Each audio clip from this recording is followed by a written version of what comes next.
بڑھ کے ماری جا رہی تھی، یہ ساری چیزیں دیکھ کر تکلیف ہو رہی تھی کہ ابھی یہاں پہ لاشیں اٹھائی جا رہی ہیں اسلام آباد میں، تو سرکاری سطح پہ نہیں ہونا چاہیے تھا. باقی ہوا ہی نہیں چلی زیادہ، اور ہوا چلی بھی ہے تو بسنت کی ہوا نہیں چلی. یعنی جو لاہوری ہے نا، جو اصل لاہوری ہے، اس نے بسنت کو ریجیکٹ کیا ہے. دیکھیں آرگینک چیز آرگینک ہی ہوتی ہے. یہ نہیں ہو سکتا کہ آپ منہ اٹھا کے کوئی چیز اناؤنس کر دیں اور پھر اس کے بعد آپ اپنی منمانی کریں ہر چیز میں، اور آپ لائٹیں لگا کے سجاوٹ کر کے، آپ چوکو چراہوں کے اندر گڑیاں لٹکا کے لوہے کی، اور آپ رولا ڈال کے اسپانسر کے ساتھ مل کے اخبارات میں اشتہارات دے کے، اور اپنے مخصوص گڈے مارکیٹ میں لا کے اور اپنی منمانی کر کے، تو آپ کو لگے گا کہ آپ کامیاب بنا لیں گے ایک ایونٹ کو. ایونٹس کامیاب ہوتے ہیں لوگوں کی شمولیت کے ساتھ. تو بڑی معذرت کے ساتھ لوگوں کی شمولیت اس بسنت کے اندر ویسی نہیں تھی جیسے ماضی میں ہوتی تھی. ہاں لوگ ایکسائٹڈ تھے، بہت سارے لوگ، میرے اپنے دوست، بڑے قریبی دوست، وہ بڑے ایکسائٹڈ تھے. وہ یہ کہہ رہے تھے کہ یار بسنت آئے گی، بڑے عرصے کے بعد آئے گی، دیکھیں گے.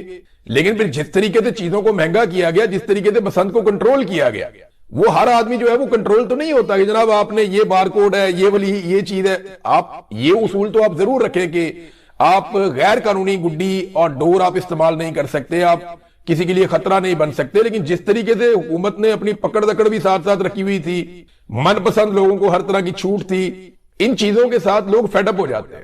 لوگوں کو پھر آپ ذمہ داری اگر بتاتے ہیں تو ساتھ انہیں آپ انجوائے بھی کرنے دیں.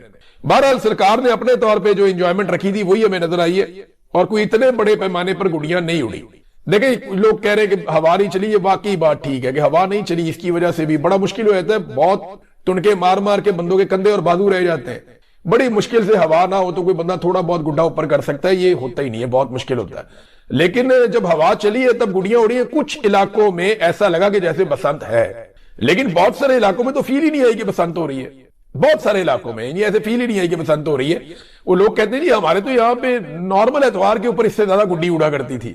تو بسنت کے اوپر تو ایک عجیب ہی آسمان بھر جاتا تھا. وہ والا ماحول ابھی تک تو دیکھنے کو نہیں ملا میں جب آپ سے بات کر رہا ہوں. اچھا، میں اس سے پہلے کہ دہشت گردی والے معاملے پہ اور جو انجینئر محمد علی مرزا صاحب کے حوالے سے میں نے ایک آپ کو خبر دی تھی، سوشل میڈیا پہ بڑا ان کے بارے میں رولا پڑا ہوا ہے.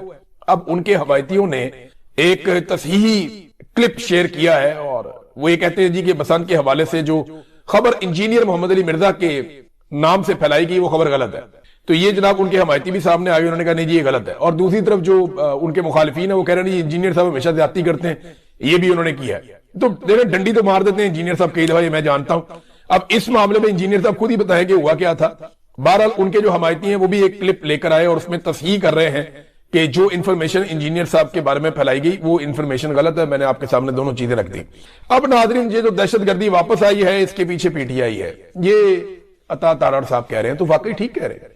دہشت گردی تو ختم ہو گئی تھی، دہشت گردی تو تھی نہیں، بہت کم ہوتی چلی جا رہی تھی.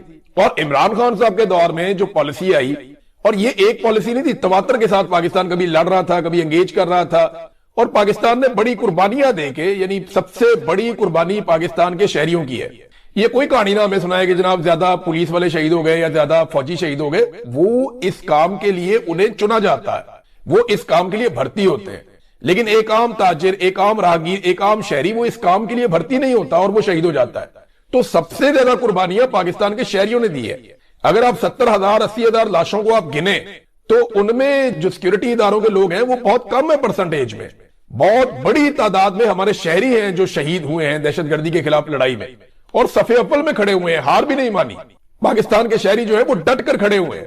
سب سے زیادہ انہوں نے قربانیاں دی ہیں. یہ حنیف عباسی صاحب کا کلپ سن رہا تھا، وہ کہہ رہے ہیں ملک کی ملکیت ان کی ہے جو قربانی دیتے ہیں، فوج کی ہے کیونکہ وہ قربانی دیتی ہے. نہیں جی نہیں، ایسا نہیں، پولیس بھی قربانی دیتی ہے. اور سب سے زیادہ جانیں اور سب سے زیادہ خون جو بہا ہے وہ پاکستان کے شہریوں کا بہا، ان سے زیادہ کسی کا نہیں بہا. ابھی انڈیا پاکستان کی لڑائی ہوئی تو فوجیوں سے زیادہ پاکستانی شہری شہید ہوئے ہیں، بہت بڑی تعداد میں. فوجی کم شہید ہوئے. تو ہمیشہ سے سب سے زیادہ قربانی جو ہے وہ کسی ملک کے شہریوں کی ہوتی ہے، اور ملک کے شہری جو ہوتے ہیں وہ ملک کے مالک ہوتے ہیں. جو ایک ملک کا شہری ہوتا ہے وہ ہوتا ہے ملک کا مالک، جو ٹیکس پیئر ہوتا ہے، جس کے پاس اس ملک کا آئی ڈی کارڈ ہے، آئیڈینٹی ہے اس کے پاس. یہ ادارے جو ہے وہ اس کے ملازم ہوتے ہیں، یہ کوئی مالک نہیں ہوتا. ایسے یہ حنیف عباسی صاحب غلط بات کر رہے ہیں. ہاں، ہمارے سارا آنکھوں پہ وہ لوگ جو پاکستان کے لیے اچھا کام کرتے ہیں، جو اپنی آئینی حدود کے اندر رہ کر کام کرتے ہیں، وہ لوگ نہیں جو اپنا آئین کا حلف توڑ دیں، ان کے بارے میں آپ یہ بات نہیں کر سکتے. اور کوئی بھی قربانی کسی شخص کو اس بات کی اجازت نہیں دیتی کہ وہ اس قربانی کے بہانے اپنی منمانی کرتا پھرے یا بہت سارے ایسے کام کرنا شروع کر دے جو اس کے حلف کے خلاف ہے. وہ یہ نہیں کر سکتا. یہ نہیں ہو سکتا کہ آپ آئین کو توڑیں اور پھر شہداء کے پیچھے جا کر چھپ جائیں، یہ نہیں ہو سکتا۔ آپ آئین کو توڑیں، قانون کو توڑیں، انسانی حقوق کی پامالیاں کریں، آپ سیاست میں مداخلت کریں، سارا کچھ کر کے آپ شہداء کے پیچھے جا کر نہیں چھپ سکتے۔ وہ شہداء جو ہے وہ سارے معاشرے کے ماتھے کا جھومر ہوتے ہیں، لوگ ان پہ فخر کرتے ہیں، لیکن ان کے پیچھے جب آپ جا کے چھپ جاتے ہیں تو آپ ان کی قربانیوں کی توہین کرتے ہیں۔ شہداء کی قربانیوں کی سب سے زیادہ توہین وہ لوگ کرتے ہیں جو غلط کام کر کے شہداء کے پیچھے جا کے چھپ جاتے ہیں، وہ زیادتی کرتے ہیں، انہیں نہیں کرنی چاہیے۔ اچھا جی، یہ جو کہا انہوں نے کہ یہ دہشت گردی واپس آئی ہے، اس کی وجہ پی ٹی آئی، بات ٹھیک ہے، کیسے ٹھیک ہے میں بتاتا ہوں آپ کو۔ لیکن جب پاکستان میں جرنیلوں نے، ملٹری اسٹیبلشمنٹ نے، جرنیلوں نے مل کر جب رجیم چینج آپریشن کیا، یہ جنرل باجوہ کے دور کی بات میں آپ کو کر رہا ہوں، تو اس وقت پاکستان کی ملٹری اسٹیبلشمنٹ اپنے ادارے سمیت بہت زیادہ ڈاؤن جانا شروع ہو گئی، ان کی مقبولیت ہی بڑھ گئی۔ انہیں اس بات کا زوم تھا کہ وہ عمران خان کو ہٹا کر اپنی مقبولیت کی بنیاد پہ نئی حکومت بنا دیں گے اور لوگ نئی حکومت کو تسلیم کر لیں گے، لیکن امپورٹڈ حکومت نامنظور کا ٹرینڈ قابو ہی نہیں آ رہا تھا۔ اس وقت جرنیلوں کو اپنے پرانے تحریک طالبان پاکستان کی یاد آئی۔ کیوں؟ کیونکہ دیکھیں، جب بھی تحریک طالبان پاکستان کے ساتھ فوج کی لڑائی ہوتی ہے نا، تو اس میں بہت زیادہ پذیرائی ملتی ہے قوم کی طرف سے، بہت زیادہ مقبولیت ملتی ہے۔ فوج کو ہمیشہ پیٹرن یہی رہا ہے، ہمیشہ ملی نغمے آ جاتے تھے، سارا میڈیا ساتھ کھڑا ہو جاتا تھا، سوشل میڈیا ساتھ کھڑا ہو جاتا تھا، 5th جنریشن وار بھی شروع ہو جاتی تھی اور بہت سارا کام ہو جاتا تھا جب بھی کبھی یہ ایک لڑائی شروع ہوتی۔ تو پھر دہشت گردوں کو پاکستان میں واپس لانے کا آغاز کیا۔ یہ جنرل باجوہ اور جنرل فیض حمید اور جنرل ندیم انجم ان کا کارنامہ تھا، یہ دہشت گردوں کو پاکستان میں لانا چاہتے تھے۔ پاکستان تحریک انصاف نے منع کیا، ان کی حکومت ختم ہو گئی، رجیم چینج آپریشن کے بعد ان کی پاپولیرٹی بہت زیادہ نیچے گئی، تو انہوں نے کہا نہیں جی، ہم نے تو اب لے کر آنے ہیں۔ پھر رانا ثناء اللہ صاحب نے اناؤنس کیا کہ جناب ہم بات چیت کر رہے ہیں اور ہم لے کر آ رہے ہیں۔ پھر رانا ثناء اللہ صاحب کے دور میں، شہباز شریف کے دور میں، جنرل باجوہ، جنرل ندیم انجم اور جنرل فیض حمید، انہوں نے مل کر دہشت گردوں کو لا کر بسایا۔ دیکھیں نا، اتنے بڑی تعداد میں لوگ بارڈر کراس کر کے تو نہیں آ سکتے، اور یہ آئے شہباز شریف کے دور میں اور آ کر یہ خیبر پختونخوا میں بس گئے۔ اب یہ جو دہشت گردی واپس آئی ہے، اس کی وجہ پی ٹی آئی ہے۔ وجہ یہ ہے کہ پی ٹی آئی نے ایسی تباہی پھیر دی تھی اسٹیبلشمنٹ کی کہ اسٹیبلشمنٹ کو تحریک طالبان پاکستان کی یاد آ گئی اور پھر دہشت گردوں کو لا کر بسایا گیا۔ تو وجہ تو پی ٹی آئی بنی نا پھر ایک طرح سے، کہ پی ٹی آئی کی حکومت گرائی، پھر وہ قابو نہیں آ رہی تھی تو وہ دہشت گرد لائے گئے۔ یہ بات شاندانہ گلزار صاحبہ نے بتائی، ان کو وہ سورسز بھی بتاتی ہیں کہ انہیں باقاعدہ بتایا گیا کہ جنرل باجوہ نے کہا تھا کہ ہم ٹی ٹی پی کو لے کر آئیں گے اور اس کے ذریعے سے پاکستان تحریک انصاف کو ٹارگٹ کر کے بدنام کریں گے اور ان کو وہاں خراب کریں گے خیبر پختونخوا میں۔ اس قسم کو انہوں نے ایک سٹیٹمنٹ دے بھی رکھا ہے، اور یہ جنرل باجوہ سے ریلیٹڈ یہ سٹیٹمنٹ ہے۔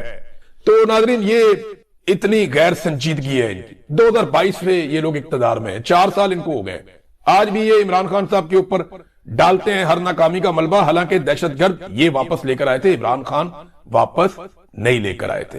ناظرین، ایک چیز میں آپ کو اور بتانا چاہتا ہوں، یہ نواز شریف صاحب کی ایک ویڈیو بھی وائرل ہو رہی ہے کہ یہ اور ان کا خاندان بسنت انجوائے کر رہا ہے اپنے ساتھیوں کے ساتھ، دوستوں کے ساتھ، پھول شول لگے ہوئے ہیں، اپنے رفقا کے ساتھ نظر آ رہے ہیں میاں نواز شریف صاحب۔ ایک اور بری خبر ہے، یہ بھی آپ دیکھ لیں، یہ پاکستان میں 2,85,00,000 بجلی استعمال کرنے والے لوگوں کو، یعنی یہ صارفین 2,85,00,000 ہیں، تو یہ اتنے میٹر ہیں، گھر بہت زیادہ بنتے ہیں، تو اتنے بڑے پیمانے پر پاکستان میں بجلی استعمال کرنے والے لوگوں کو 200 روپے ماہانہ سے لے کر 675 روپے ماہانہ تک بجلی کا فکسڈ چارجز جو ہے وہ لگائے جا رہے ہیں۔ آپ کا بل آئے یا نہ آئے، بجلی استعمال کریں یا نہ کریں، آپ نے یہ فکسڈ چارجز اپنے بل کے اندر دینے ہیں۔ آپ بجلی استعمال کریں، آپ نہ کریں، یہ پیسہ آپ کو دینا پڑے گا، کم سے کم 200 روپے، زیادہ سے زیادہ 675 روپے۔ یہ اب آپ کی جیب کے اوپر حکومت کا ڈاکہ، یہ تجویز آ گئی ہے، اور اس کی وجہ یہ ہے کہ انڈسٹری کو انہوں نے کوئی چھوٹا موٹا ریلیف دیا تھا، تو جو انڈسٹری کو ریلیف دیا وہ پیسہ اب عام آدمی کی جیب سے یہ نکالیں گے، کیونکہ آئی ایم ایف نے انہوں نے چھوڑنا نہیں ہے۔ آئی ایم ایف سے بچنے کے لیے انہوں نے یو اے ای کے پیسے بھی اپنے اکاؤنٹ میں رکھے ہوئے ہیں، سعودی عرب کے بھی رکھے ہوئے ہیں اور چین کے بھی رکھے ہوئے ہیں۔ یہ پہلی مرتبہ ہوا کہ جنوری میں پاکستان نے یو اے ای سے درخواست کی کہ جو $2 ارب ہم نے آپ کو دینے ہیں، پہلے تو $3 ارب دینے تھے، $1 ارب کے بدلے میں فوجی فاؤنڈیشن کے شیئرز دے دیے، اور فوجی فاؤنڈیشن کو کیا ملا؟ ان کو پی آئی اے مل گیا۔ اب باقی جو پیچھے رہ گیا وہ $2 ارب۔ اب یو اے ای کو انہوں نے کہا جی $2 ارب کے لیے ہم آپ کو دے رہے ہیں 6.5% کا، 6.5% کا ہم آپ کو ٹیکس دے رہے ہیں، تو آپ مہربانی کریں یہ ٹیکس ہمارا کم کر کے 3% کر دے، اور یہ جو $2 ارب ہیں ان کی میعاد بڑھا کے ان کو رول اوور کر دیں، ہم 2 سال کے بعد آپ کو پیسے واپس کر دیں گے۔ انہوں نے کہا نہیں، ہم نے یہ پیسہ واپس کرنا تھا 16 جنوری کو، اور یو اے ای نے پہلی مرتبہ تاریخ میں ہمیں ٹائم دیا 1 مہینے کا کہ 1 مہینے کے بعد یہ پیسہ واپس کرو. اب ہم نے یہ پیسہ واپس کرنا ہے 15 فروری کو. حکومت کو ساری توجہ اس کے اوپر دینی چاہیے اور پوری کوشش کرنی چاہیے کہ کچھ نہ کچھ کر کے یو اے ای کو منائیں اور رول اوور لیں, ورنہ بڑے سنجیدہ مسائل ہو جائیں گے آئی ایم ایف کے اندر بھی, اور پاکستان کے ساتھ بڑا ایشو ہو جائے گا کہ ہم کیسے اپنی اکانومی کو مینج کریں گے. لہذا 1 مہینے کو انہوں نے ٹائم دیا, 1 ہفتہ باقی رہ گیا ہے, اور 15 فروری تک آپ نے $2 ارب یا تو ان کو واپس کرنے یا پھر آپ نے مزید رول اوور لینا ہے. اب وہ پیسہ ہی آپ کا رول اوور نہیں کر رہے تو وہ آپ کا سود کہاں سے کم کریں گے؟ اب یہ بڑی عجیب و غریب صورتحال ہے, اور گلف سے اس طرح کی خبر آنا پاکستان کے لیے یہ بڑی حیرت کی بات ہے, پریشانی کی بات ہے. ناظرین, عاصمہ جہانگیر کانفرنس ہوئی ایک مرتبہ پھر پاکستان میں. دیکھیں, انسانی حقوق کی بہت بڑی علمبردار تھی, بہت بڑا نام تھا, اور اس نام کو ہمیشہ زندہ رکھا جا سکتا تھا اگر ہمیشہ اس کے پلیٹ فارم سے انسانی حقوق کی بات کی جاتی. لیکن جن لوگوں کو سٹیج پہ بٹھایا گیا, عاصمہ جہانگیر گروپ جو وکیل شکیل ہیں, یہ وزیر وزور بنے ہوئے سارے, ان کے اوپر تو بڑے بڑے ایلیگیشن ہیں. انہوں نے تو عدلیہ کو تباہ کر دیا, انہوں نے تو پاکستان کے آئین کو پامال کر دیا, پاکستان میں انسانی حقوق کی خلاف ورزیوں کے اوپر تو انہیں آواز ہی نہیں اٹھائی. بلکہ عاصمہ جہانگیر کانفرنس میں سٹیج سے کھڑے ہو کر فوجی عدالتوں کی تعریف کی گئی, یا اس کو جواز دیا گیا, اس کی حمایت کی گئی کہ جناب فوجی عدالتیں تو ہوں گی, پھر یہ ہوگا وہ ہوگا, اس طرح کر کے بات ہوئی. اب عاصمہ جہانگیر صاحبہ کی روح بھی تڑپ رہی ہوگی, تڑپ گئی ہوں گی ان کی روح کہ یار یہ کیا کر دیا انہوں نے میرے ساتھ.